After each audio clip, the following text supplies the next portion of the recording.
Tá aí, teve muita gente que passou dos limites, não dando atenção aos problemas de saúde, né? Nesses últimos 3 meses. A gente vai falar sobre isso agora. Porque muitos problemas de saúde acabaram se intensificando nos últimos meses. Isso porque muitas pessoas têm medo de ir ao hospital e contrair a Covid-19. O problema é que essa decisão agravou quadros simples de uma simples infecção. E uma área que sofreu impactos com essa decisão foi a urologia, viu? E para conversar com a gente sobre saúde urológica, a gente recebe a doutora Patrícia Canelas, que já está aqui na nossa sala. Muito bem-vinda ao nosso lar. E a gente vai falar de um assunto, até mesmo, eu posso dizer, tenso, né? Então. Porque foi isso mesmo que aconteceu. Muita gente passou dos limites e não cuidou da saúde com medo de pegar a Covid-19, com medo de ir ao hospital, né, Patrícia? É isso. Bom dia, tá? Queria agradecer novamente, estou muito feliz aqui em estar novamente no programa após, né, um finalzinho já dessa pandemia, com um tema tão interessante para a gente estar falando sobre esse impacto. E é o que você falou, Jéssica.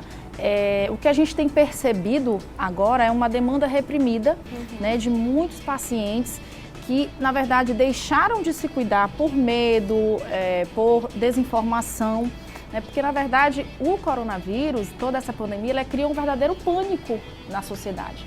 Então, algumas doenças realmente acabaram por serem deixadas para trás, né? Porque a pessoa tinha medo realmente de ir na emergência, né? Como os cânceres, novos cânceres foram diagnosticados que estavam com essa demanda reprimida, cálculos renais, infecções urinárias, distúrbios de ansiedade, que reflete demais na nossa especialidade, né? Como ejaculação precoce, disfunção erétil, bexiga hiperativa na mulher, né?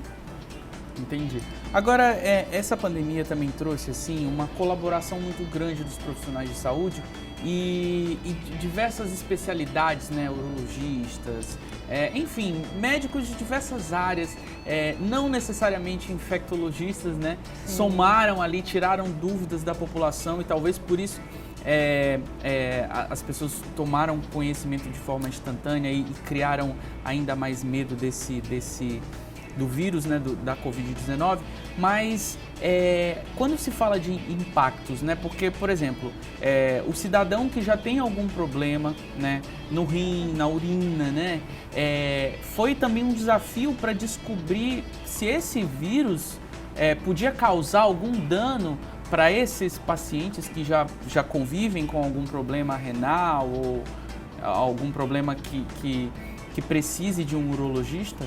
Então, tudo é muito novo hoje ainda, né, no Covid-19, então a gente teve sim alguns sintomas que se iniciaram com quadros urológicos, por exemplo, dor testicular, né? Porque o que a gente sabe? A gente sabe hoje que o coronavírus ele se baseia em microtrombos, né? Então, na verdade, todo acometimento pulmonar que apresentou é por microtrombos que davam pneumonite, né? E davam todos aqueles sintomas. Então, qualquer coisa que tenha vasos e que pudesse dar algum tipo de trombose, digamos assim, poderia afetar. Nós não tivemos grandes casos de incidência em relação ao Covid-19 com a urologia, a não ser esses pacientes que já, na verdade, tinham patologias urológicas e que acabaram por se intensificar.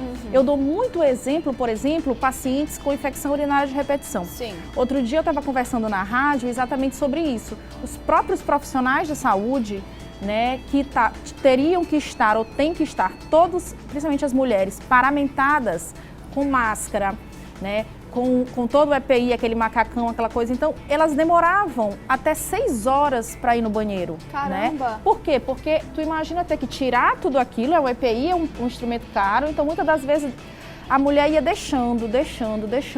Então isso causou um impacto nessa saúde. O que aconteceu? Elas ficavam sem tomar água, segurando urina, então logo depois estavam desenvolvendo o quê? Cálculos renais, infecções urinárias, candidíase, né? Por conta de todo esse momento e esse impacto, nessa mudança nossa, como a gente diz, nós estamos no novo normal, né? Então é muito difícil conviver. E aí as coisas agora, como a gente fala, a gente tem que ir se adaptando, né? Sim. Então o ser humano se adapta, a gente está todo mundo hoje aqui, eu tô de máscara. Essa ansiedade, essa mudança na rotina, né?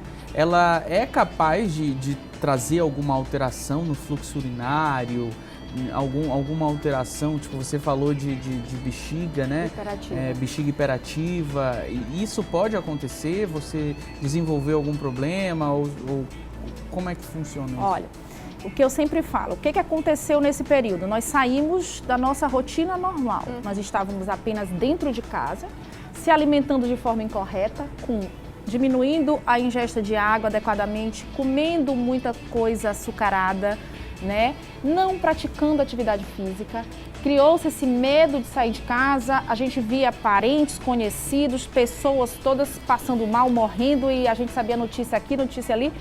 Isso acabou por desenvolver um grau de ansiedade muito grande na população.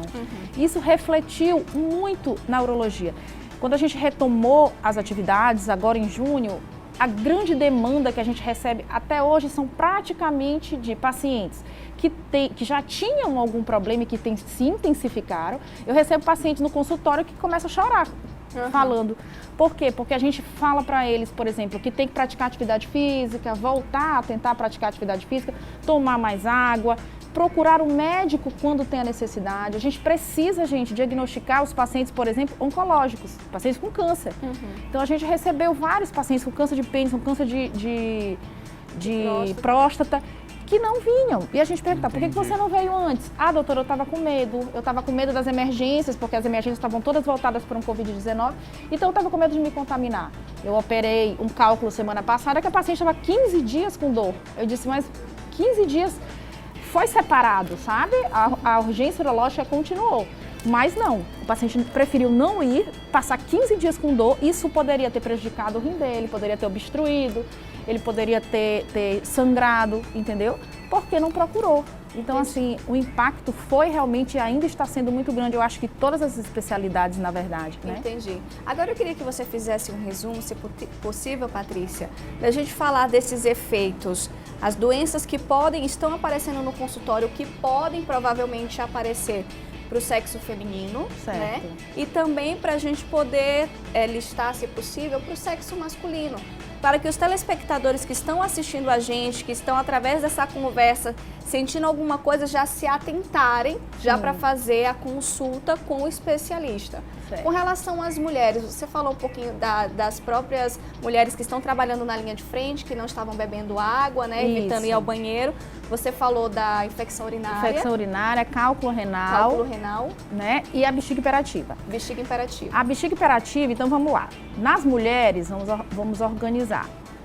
Qualquer distúrbio miccional, tá, gente? Dor para urinar, ardência para urinar, perda de urina, ou aquela paciente que urina de 5 em 5 minutos. Isso aí caracteriza muito a bexiga hiperativa. A paciente que tem um cunho emocional e que não para de urinar. Eu não consigo fazer nenhum outro tipo de atividade que ela fica urinando. Então, tem diferente um normal? Tem um tempo normal? A cada 2 horas. A cada 2 horas. O ideal é que você urine a cada 2 horas. Então, a paciente que passa 6 horas sem urinar, ela já vai ter prejuízo.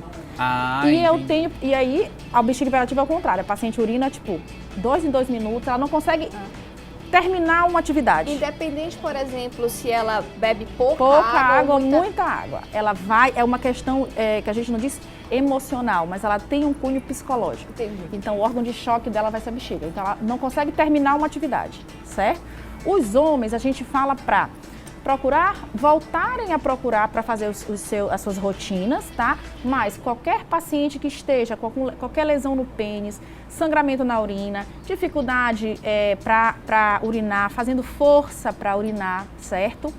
Fora que a gente precisa, né, que esses pacientes retornem, né, porque nós já estamos um pouco mais organizados aqui em São Luís, apesar do Brasil ser muito grande, a gente ainda vê muitos casos pelo Brasil, porque aqui a gente já teve uma subida de casos, nós estamos diminuindo, certo? Sendo que em outros locais do país, agora que está começando. Então, por isso que ocorre essa diferença, né? Então, a gente precisa que esses pacientes retornem para poder retomarem o cuidado da saúde, né? A gente poder dar diagnósticos que estão um pouco mais retardados antes, como o câncer de pênis, o câncer de próstata, as infecções sexualmente transmissíveis, né? Todas têm que ser avaliadas, né? Tá aí, gente, olha aí. Então já fica aquele alerta, não é? Para você que está tendo algum sintoma, já procurar o médico e parar com esse medo, né, Sim. Patrícia? Porque você falou que uma pessoa, por exemplo, que fez uma cirurgia com cálculo renal. E eu já lhe fiz pesquisas, né? Que é uma dor insuportável. Insuportável. Isso, a pessoa passar 15 dias suportando uma dor de cálculo renal, para você ter noção, é muito medo envolvido, né, Patrícia? Então esse medo a gente tem que desmistificar esse medo de procurar um especialista. E o que acontece? Gente, o coronavírus, ele não vai sumir de uma hora para outra. A gente vai ter que aprender a conviver como a gente convive com H1N1. Às vezes não vai dar tempo nem de esperar vacina, né? Porque o HIV, por exemplo, quando aconteceu, até hoje não tem vacina, não é? O que a gente faz? Prevenção. Então, assim que a gente tem que viver. Os consultórios estão todos organizados, como aqui, com medidas de segurança, para que os pacientes venham, não tem cruzamento de paciente, hora marcada, álcool gel, proteção de máscara. Então, a pessoa consulta, realiza os seus exames e fica mais tranquilo. Retomem as suas atividades. Gente, não adianta, não precisa se aglomerar, mas eu consigo pegar horários que não tenham grande fluxo, caminhar na praia, né, que tem uma área bem grande, fazer as suas atividades, tomar bastante água, retomar a vida, porque eu acho que as pessoas pararam há 3 meses atrás e agora estão tentando retomar tudo, né? Patrícia, e só para tirar mais uma dúvida, aquela pessoa que ainda está com medo, mesmo apesar das dicas, né, e está sentindo algum sintoma, a ida ao consultório, você sabe, tem a agenda, não tem um cruzamento dos pacientes, né, na sala de espera. Mas, por exemplo, aquela pessoa que vai sair de casa, você dá alguma dica? Claro, além de ir com máscara, né, o álcool em gel, mais alguma coisa, luvas, levar um acompanhante ou dar preferência em ir sozinho? Qual a dica que você dá para essa pessoa que está assistindo ao Tudo de Bom na ida ao consultório? Na ida do consultório, o que a gente só solicita? Para não levar criança, se você não conseguir se locomover de forma adequada, não tem problema, leve o acompanhante, é até importante. Tem idosos também, idosos, né? Exatamente. Liga direitinho antes para ver o horário mais adequado. Não precisa usar luva, porque o que eu acho em relação à luva? Às vezes a gente vê muitas pessoas na rua usando luva, só que a luva, ela dificulta até de você lavar a mão. Quando você tem um álcool gel na sua bolsa, ou se você está sem a luva, você lava a mão, né, e você passa álcool gel. Mas você que está de luva, não adianta passar álcool gel na luva, gente. Eu acho que é um desperdício, fora que é uma porta de entrada maior. Você vai contaminar muito mais pegando ali naquele acessório, né? Então eu acho que é melhor só o álcool gel e a luva mesmo. Então álcool gel e luva, e a máscara, e evitar crianças, né? E caso necessite de acompanhante, não tem problema levar um acompanhante. Exato. Aí, gostei das dicas. Olha, a gente agradece a presença e a disponibilidade da Patrícia Canelas, urologista, que está sempre aqui com a gente, né? Já tem o quê? Uns 4 anos? Já. Os 4 anos do programa já, E lembrando que esse mês também, né, Patrícia, no dia 15 é o dia do homem, né? Cuidar da saúde do homem, né? Isso, eles têm muita coisa pra gente conversar nesse dia 15 aí. Olha, gente,